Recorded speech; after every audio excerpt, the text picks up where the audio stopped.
25 জন। এবং এই 25 জন নবীর মধ্য থেকে 6 জনের নামে আল্লাহ 6টা সূরা ডেডিকেট করেছেন কোরআনে, 6টা সূরা উৎসর্গ করেছেন। সূরা ইউনুস, সূরা ইউসুফ, সূরা ইব্রাহিম, সূরা মুহাম্মদ, সূরা নূহ, সূরা হুদ। 6 জন নবী। কয়জন নবী?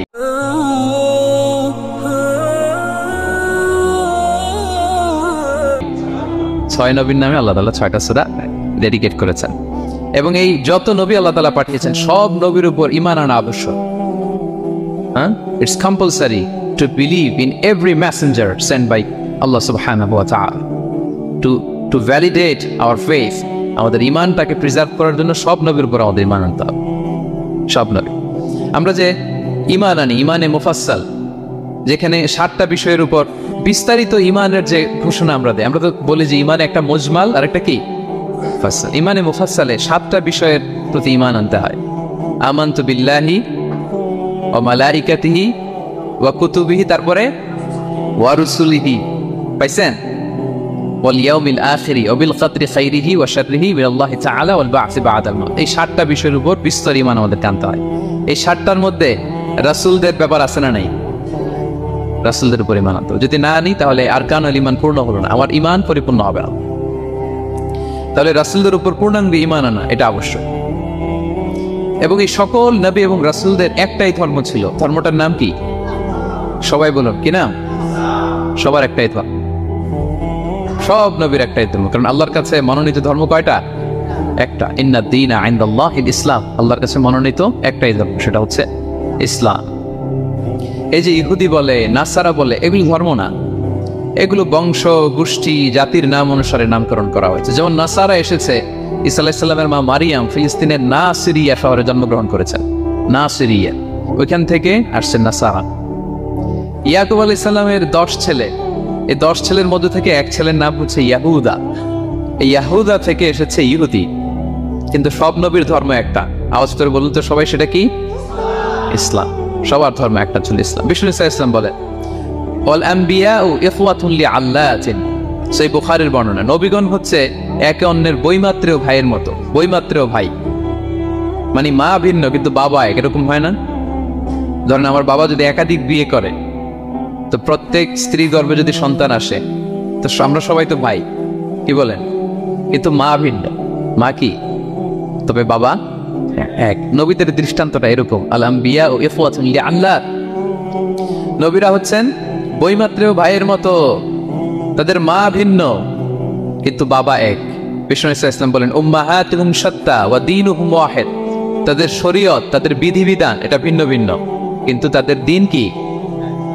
এক, সেটা হচ্ছে ইসলাম। সকল নবীর ধর্মের নাম হচ্ছে ইসলাম।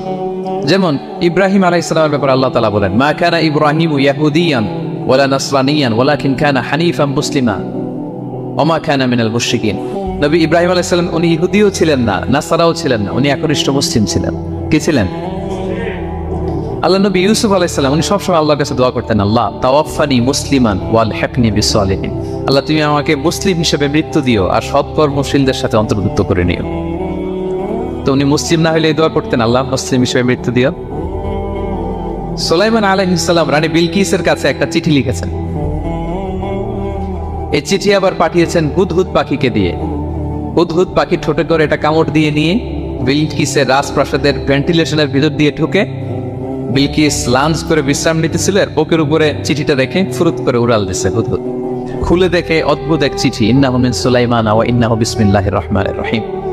তো বিলকিসকে উদ্দেশ্য করে সাল্লাল্লাহু আলাইহি ওয়াসাল্লাম বলেছিলেন আল্লাহ তাআলু আলাইয়া ওয়া তুনি মুসলিমিন, বিলকিস অবাধ্য হয়েও না, বাড়াবাড়ি করো না, মুসলিম হয়ে আমার কাছে ফিরে আসো। কোন নবী বলছেন? তো উনি যদি মুসলিম না হতেন, উনি মুসলিম হওয়ার আহ্বান করতেন? প্রিয় ভাইরা, তাহলে সব নবীর ধর্ম একটা, সেটা কি? ইসলাম। সব নবী একই ধর্মের অনুসারী ছিলেন। এ পর্যায়ে আমরা কমন প্রফিটিক ফিচার্স, 10টা কমন ফিচার আছে যেটা সব নবীদের ক্ষেত্রে প্রযোজ্য। সব নবীদের ক্ষেত্রে এই ফিচারগুলো পাওয়া যায়। এই 10টা কমন ফিচার নিয়ে আলোচনা করবো ইনশাআল্লাহ। এই 10টা কমন ফিচারের 1 নম্বর হচ্ছে আল ওয়াহি। সকল নবীকে আল্লাহ তাআলা ওহী পাঠিয়েছেন, রেভেলেশন, প্রত্যাদেশ। ওহী মানে সিক্রেট মেসেজ, যেটা নবী শোনে আর আল্লাহ জানে, দুনিয়ার মানুষ এটা শোনে, নবীরা বললে কেবল শোনে। সুবহানাল্লাহ। সব নবীকে আল্লাহ এই ওহীটা পাঠিয়েছেন।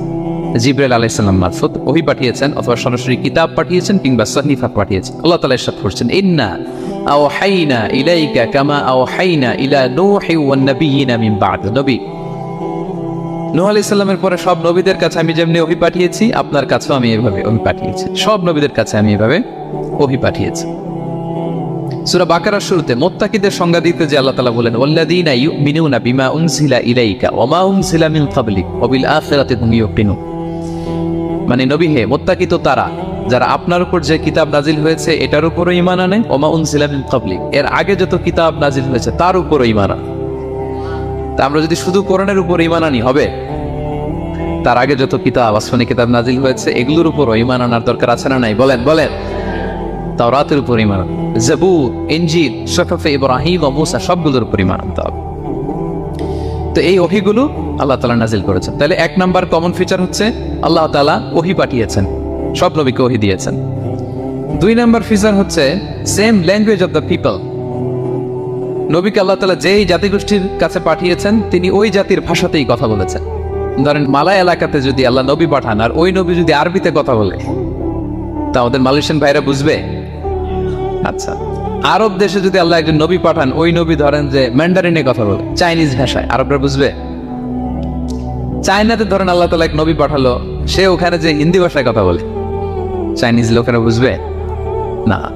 তাহলে যেই জাতির কাছে আল্লাহ পাঠাইছেন ওই জাতির ভাষা দিয়ে আল্লাহ নবীকে পাঠাইছেন। সুবহানাল্লাহ। আল্লাহ তাআলা ইরশাদ করেন, ওয়ামা আরসালনা মির রাসূলিন ইল্লা বিলিসানি কওমিহি লিউবাইয়িনা লাহুম। আল্লাহ তাআলা যত রাসূল পৃথিবীতে প্রেরণ করেছেন, বিলিসানি কওমি, যে জাতির কাছে প্রেরণ করেছেন ওই জাতির ভাষায় প্রেরণ করেছেন, যাতে করে নবীর কথা এরা বোঝে। নবীরা এসেছেন বাণী বাহক হয়ে, এখন এই বাণী যদি বুঝতে না পারে তাহলে কাজ হবে? এজন্য প্রত্যেক নবীকে আল্লাহ তাআলা যে জাতির কাছে পাঠিয়েছেন ওই জাতির ভাষায় পাঠিয়েছেন। তিন নাম্বার হচ্ছে সকল নবীকে আল্লাহ তাআলা very good standard of character দিয়েছেন। চারিত্রিক দৃষ্টিকোণ থেকে অতুলনীয় ছিল এক একজন নবী। পা থেকে মাথা পর্যন্ত কালো দাগ ফেলার মতো কিছু ছিল না। আল্লাহু আকবার। মাসুম ছিলেন। আহলুস সুন্নাহ ওয়াল জামাআর আকীদা হচ্ছে প্রত্যেক নবী ছিলেন মাসুম, কোনো গুনাহ করেন নাই, নিষ্পাপ প্রতিটা নবী। সর্বোত্তম চরিত্র দিয়ে আল্লাহ তাআলা, অনুপম চরিত্র দিয়ে আল্লাহ তাআলা তাদেরকে পাঠিয়েছেন। আল্লাহ তাআলা বলেন, ওয়া ইন্নাকা লাআলা খুলুকিন আযীম, and verily you are on a very good standard of character. নবী হে, আপনি চমৎকার একটা ক্যারেক্টারের উপর প্রতিষ্ঠিত। আপনার আচরণের মতো, ক্যারেক্টারের মতো আচরণ অতুলনীয়, পৃথিবীতে দ্বিতীয়টা খুঁজে পাওয়া যায় না, ঠিক কিনা? কারণ নবীরা যদি মডেল নন, তাদের আচরণ যদি ভালো না হয়, তাহলে মানুষ কি তাদেরকে গ্রহণ করবে? মানুষ তো তাদের কাছ থেকে শিখবে, জানবে। তাই জন্য তাদের আচরণ চমৎকার হওয়ার দরকার আছে না নাই? চমৎকার আচরণ, চমৎকার চারিত্রিক মাধুর্য দিয়ে আল্লাহ তাআলা পৃথিবীতে এক একজন নবীকে প্রেরণ করেছেন। সব নবীরা ভেরি গুড স্ট্যান্ডার্ড অফ ক্যারেক্টারের অধিকারী ছিল।